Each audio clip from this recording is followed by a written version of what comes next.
بسم اللہ الرحمن الرحیم. عزیز طلبہ، آج ہمارا ٹاپک ہے صنعت تلمیح. صنعت تلمیح، جیسا کہ آپ کو معلوم ہے، اردو شاعری اپنی خوبصورتی اور اپنی میٹھی زبان کی وجہ سے مشہور ہے. بعض دفعہ شعراء اپنے کلام میں خوبصورتی پیدا کرنے یا اپنے کلام کو سامعین تک بہتر انداز میں پہنچانے کے لیے کچھ صنعتوں کا استعمال کرتے ہیں. ان میں ہے ایک صنعت تلمیح بھی ہے، اس طرح صنعت حسن تعلیل بھی ہے، اور بھی بہت سارے ہیں، لیکن آج ہمارا ٹاپک ہے صنعت تلمیح. تو سب سے پہلے صنعت تلمیح جو ہے، اس کی ہم تعریف کرتے ہیں.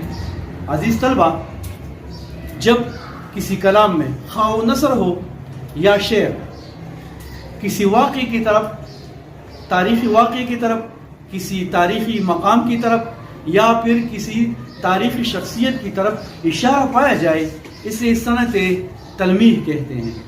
مثال کے طور پر میں نے بورڈ پر کچھ اشعار لکھے ہیں.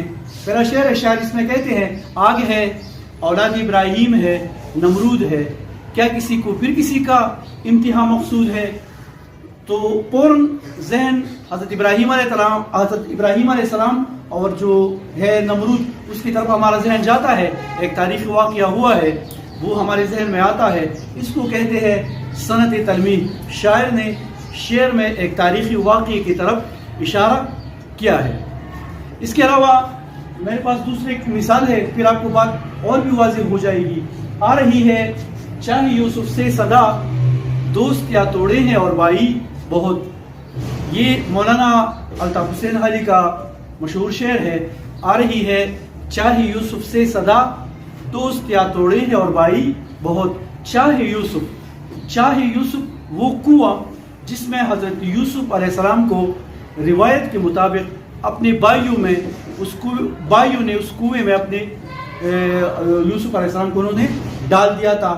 ان کو ایک خاص قسم، ان کے ایک بیر کی ایک دشمنی تھی، یا پھر اس کو آپ حسد بھی کہہ سکتے ہیں. اس کی وجہ سے انہوں نے اپنے بھائی کو کنویں میں، یہ ایک روایت ہے.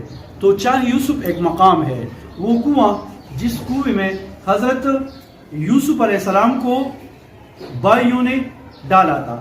اس تاریخی مقام کو اس شعر میں لایا گیا ہے، اور الطاف حسین علی نے صنعت تلمیح کا اس خوبصورت انداز میں استعمال کیا ہے. تیسری مثال میں آپ کو دوں گا. علامہ اقبال کا بہت ہی مشہور شعر ہے: منصور کو ہوا لب گویا پیام موت. منصور کو ہوا لب گویا پیام موت، اب کیا کسی کے عشق کا دعویٰ کرے کوئی. یہاں پر منصور بن حلاج جو ایک تاریخی واقعہ ہے، جن کو ان کی نظریات کی وجہ سے پھانسی پہ چڑھایا گیا تھا. بعد میں لوگوں کو پشیمانی بہت ہوئی تھی، لیکن وہ ایک تاریخی واقعہ ہے. اور علامہ اقبال نے اس شعر میں اس تاریخی واقعے کی طرف اشارہ کیا ہے کہ منصور نے کس طرح اللہ پاک سے عشق کا اظہار کیا تھا، اور وہ عشق کا اظہار منصور کے لیے موت کا باعث بنا تھا. تو شاعر کہتے ہیں کہ آج کل کے لوگ کیا کریں گے، عشق کا دعویٰ تو کر نہیں سکتے، کیونکہ لوگ تو پھر انسانوں کو تختِ دار پر چڑھا دیتے ہیں.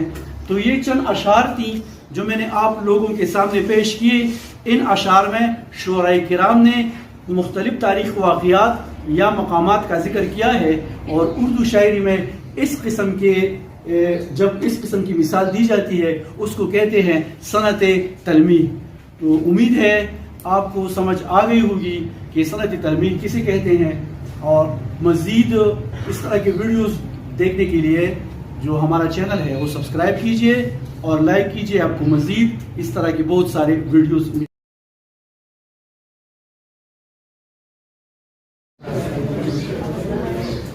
اعوذ باللہ من الشیطان الرجیم. بسم اللہ الرحمن الرحیم.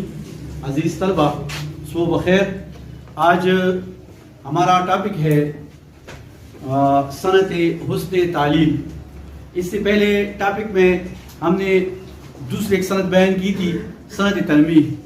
صنعت تلمیح کا مطلب تھا کہ کلام میں تاریخی واقعے یا پھر ایک تاریخی مقام یا شخصیت کے بارے میں ذکر کرنا. ہم نے بتایا تھا کہ وہ تھا صنعت تلمیح. آج ہے صنعت حسن تعلیل. یہ بھی وہ صنائع معنوی کی ایک قسم ہے، صنعت حسن تعلیل. یہ بھی شاعر اپنے کلام میں خوبصورتی پیدا کرنے یا اپنی بات کو مزید واضح کرنے کے لیے اس قسم کے صنائع کا وہ استعمال کرتے ہیں۔ صنعت حسن تعلیل کی میں نے آپ کے سامنے بورڈ پر اس کی تعریف لکھی ہے۔ جب کسی شاعر جب کسی چیز کی وہ علت بیان کرے جب اصل میں وہ علت نہ ہو۔ میں آسان الفاظ میں آپ کو سمجھانے کی کوشش کرتا ہوں۔ جب شاعر کسی واقعے کا سبب ایک بیان کرے اور وہ سبب دوسرا ہو، اس کو کہتے ہیں صنعت حسن تعلیل۔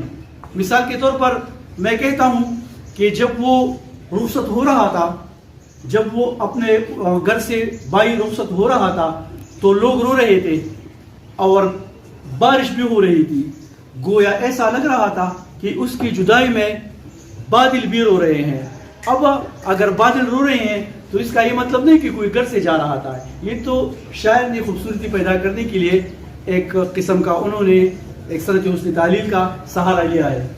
میں جس طرح کہتے ہیں خواجہ حیدر علی آتش، میری طرح سے موہ مہر بھی ہے آوارہ، کسی حبیب کی بھی ہے جستجو کرتے۔ میں ہوں کہتے ہیں سورج اور چاند کو، میں کہتے ہیں چاند کو اور مہر کہتے ہیں سورج کو۔ شاعر کہتا ہے کہ جب میں دیکھتا ہوں تو سورج صبح کو طلوع ہوتا ہے اور پھر شام کو غروب ہوتا ہے، یا پھر چاند شام کو طلوع ہوتا ہے اور صبح کو غروب ہوتا ہے، تو شاعر کہتا ہے کہ میں تو محبوب کی یاد میں صبح گھر سے نکلتا ہوں اور شام تک آوارہ پھرتا رہتا ہوں۔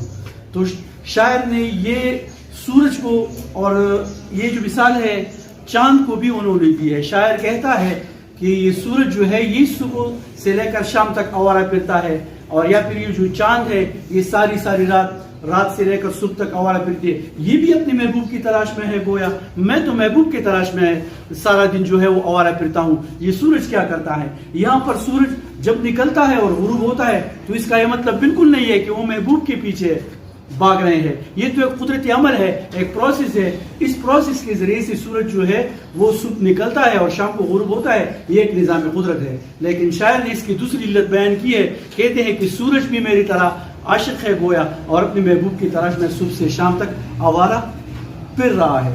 اسی طرح دوسرا میں نے ایک شعر لکھا ہے، یہ مرثیہ سے لیا گیا ایک شعر ہے۔